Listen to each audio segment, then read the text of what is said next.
Thanks, Miller.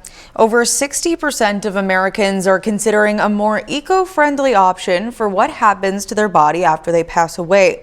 That's according to a new report from the National Funeral Directors Association. In part 2 of Returning to Nature, the Rise of Green Burials, News 19's Mike Biermeister looks into this shift in the burial business. It's burial the way it used to be done up until probably the mid-20s and 30s when vaults started to be used more. A new green burial site will come to the Viroqua Cemetery this spring. Why now? What makes this the perfect time to launch this year? Green burial is no longer a novelty. It's becoming more mainstream because of environmental concerns. Over 3 million bodies are buried or cremated each year in the U.S. Of that number, Americans put 4.3 million gallons of embalming fluids, 20 million feet of wood, 1.6 million tons of reinforced concrete, 17,000 tons of copper and bronze, and 64,500 tons of steel into the ground. Cremation also releases pollutants like vaporized mercury from dental fillings into the atmosphere.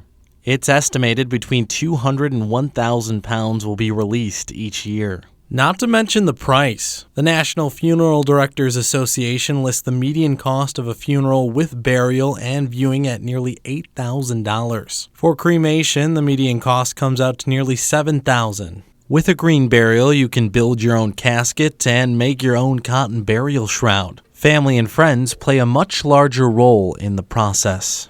Green burial provides an option for bringing people back to the burial. Can't be stuck in the past, and we have to evolve with the consumer and meet them where they're at and offer things that may be a little bit non-traditional to some of the older funeral directors, maybe not what they're always used to. The movement to return to a more eco-friendly option is even attracting funeral directors like Justin. For me, I like the simplicity of it, kind of returning to the earth and the peacefulness of it.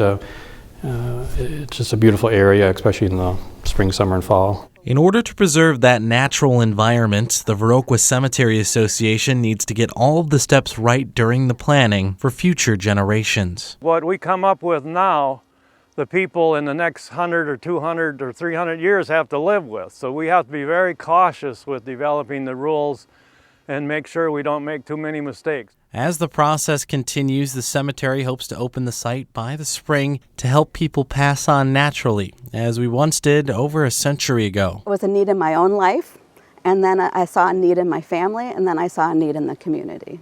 To be able to know that, when I pass away, I'll not leave a big mark, environmentally, is appealing to me. In Viroqua, Mike Biermeister, News 19.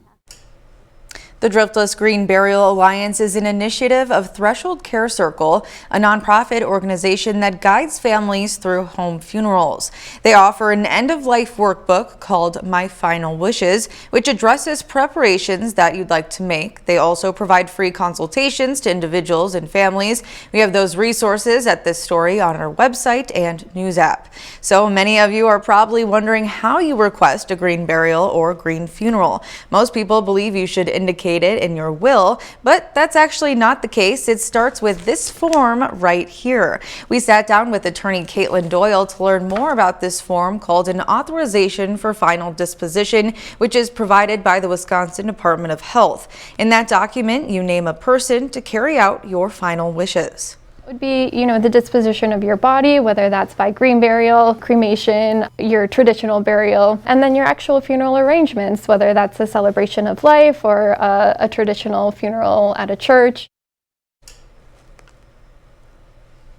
Minnesota has a similar form called a healthcare directive. We have a link to that plus part 1 of Returning to Nature, the Rise of Green Burials on our website and news app.